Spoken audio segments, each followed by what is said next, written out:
जिसने भी मेरे पिता की, मेरे मित्र की, मेरे संबंधी की झूठ बोल के अधर्म के रास्ते चल के उनकी हत्या की है, मैं उनका सर्वनाश कर दूंगा, चाहे वो स्वयं भगवान क्यों ना हो।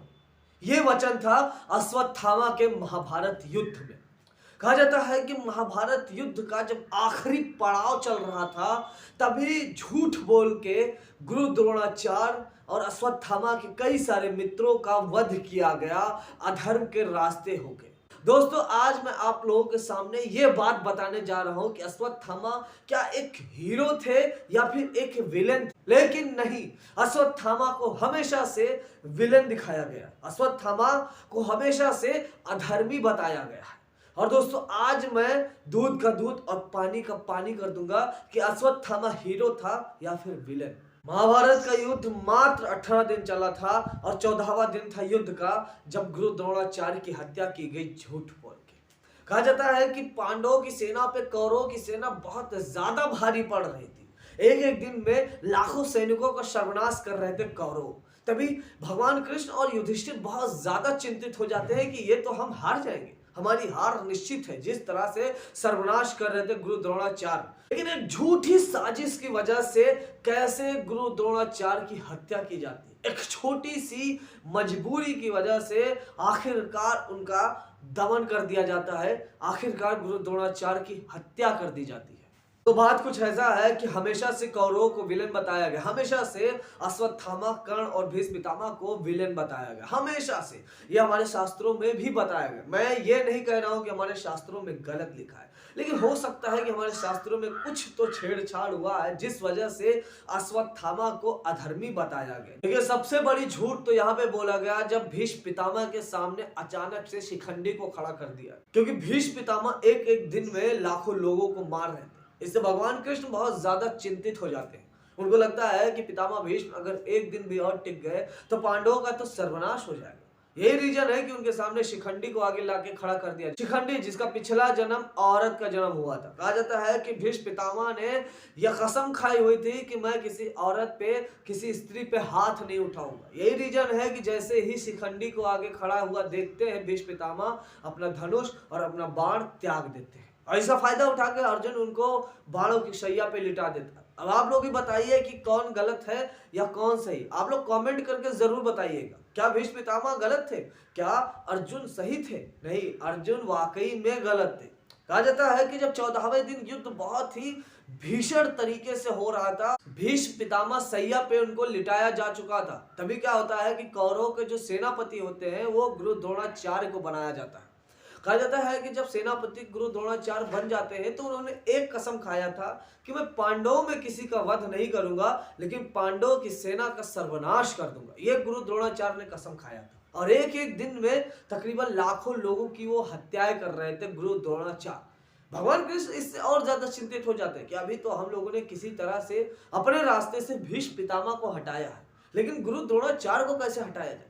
गुरु द्रोणाचार्य के सामने यह ऐलान कर दिया जाता है कि अश्वत्थामा मारा गया, अश्वत्थामा मारा गया। गुरु द्रोणाचार्य के जो पुत्र थे जिनका नाम है अश्वत्थामा, जिनके बारे में हम बात कर रहे हैं, मैं आज बताने वाला हूं आप लोगों को कि अश्वत्थामा हीरो है या फिर विलेन।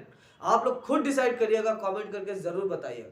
गुरु द्रोणाचार्य के सामने अचानक से ये चिल्लाने लगते हैं कि अश्वत्थामा मारा गया, अश्वत्थामा मारा गया, और ये झूठ बोलते हैं खुद धर्मराज युधिष्ठिर।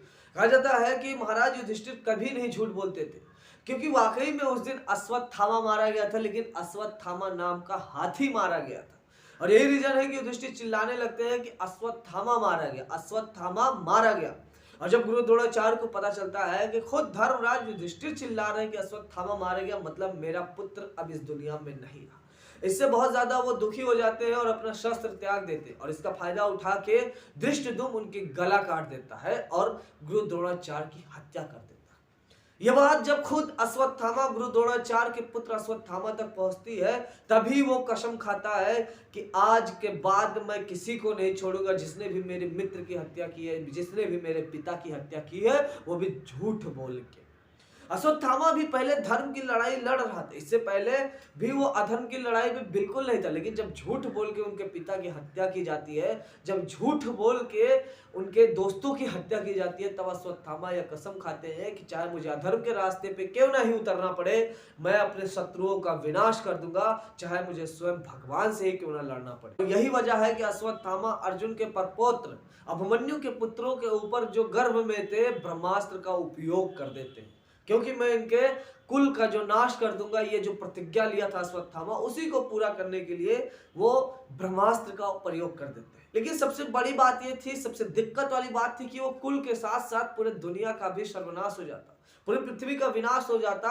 यही रीजन है कि भगवान कृष्ण ने अश्वत्थामा को श्राप दिया था कि तुम्हारा दुश्मनी अर्जुन से, तुम्हारी दुश्मनी पांडवों से, लेकिन पूरी दुनिया वालों का तुम नाश नहीं कर सकते। ब्रह्मास्त्र का मतलब था कि ब्रह्मास्त्र को रोकने के लिए भी ब्रह्मास्त्र ही चलाया जा सकता था, जिस वजह से पूरी दुनिया का नाश हो सकता था। और यही रीजन है कि भगवान विष्णु के अवतार भगवान कृष्ण उस वक्त सुदर्शन चक्र चलाते हैं जब दोनों ब्रह्मास्त्र को रोकने के लिए सुदर्शन चक्र चलाया जाता है। और यही वजह है कि अश्वत्थामा की वो छोटी सी गलती के लिए उसको कलयुग के अंत तक जीवित रहने का ये श्राप दे दिया जाता है। ये उसको श्राप दे दिया जाता है कि तुम कलयुग के अंत तक भटकते रहोगे, क्योंकि भगवान कृष्ण नहीं चाहते थे कि पांडव और कौरवों की सेना की वजह से दुनिया का सर्वनाश हो जाए, क्योंकि वो तो भगवान विष्णु के अवतार थे, उनको पूरी दुनिया चलानी थी। और यही रीजन है कि अश्वत्थामा को हमारे शास्त्रों में भी विलेन बताया गया। अश्वत्थामा की कोई खास गलती नहीं थी।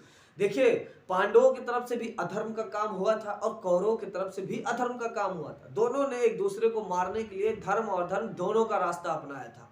लेकिन अश्वत्थामा की एक छोटी सी गलती पूरे उसकी जिंदगी खराब कर देती है, ना उसको मौत मिलती है और वो पूरा जीवन पूरे कलयुग के अंत तक भटकता रहता है। ये श्राप मिलता है भगवान कृष्ण की एक छोटी सी गलती की वजह से। लेकिन अगर मेरी माना जाए दोस्तों, तो अश्वत्थामा की उस छोटी सी गलती के लिए अश्वत्थामा को हम विलेन नहीं बना सकते, अश्वत्थामा को हम गलत नहीं ठहरा सकते, क्योंकि उसकी जिंदगी और उसकी मौत का सजा तो भगवान कृष्ण ने दे दिया है। लाखों सालों से, हजारों सालों से, द्वापर युग से अभी तक अश्वत्थामा जी भटक रहे, आज भी लोगों से मिलते हैं, आज भी लोगों से तेल मांगते हैं, आज भी लोगों से शीतल जल मांगते हैं। अश्वत्थामा आए दिन लोगों को कहीं ना कहीं दिखाई देते हैं, आए दिन अश्वत्थामा रोते बिलखते मिलते हैं कि उनके पाप का प्रायश्चित आखिर में हो जाए। वैसे भी कहा जाता है कि अश्वत्थामा भगवान शिव के अवतार थे, भगवान रुद्र के वो अवतार थे, जिस वजह से अश्वत्थामा को विलन नहीं बनाना चाहिए दोस्तों। लेकिन आज भी हमारे शास्त्रों में और लोगों में अश्वत्थामा को विलन बना के रखा गया है। ठीक है दोस्तों, मेरा वीडियो और ये बनाने का मकसद यही था कि अश्वत्थामा जी की छोटी सी गलती की वजह से हमें उनको विलन नहीं बनाना चाहिए। आप लोगों को कुछ भी लगेगा तो कमेंट करके जरूर बताइएगा।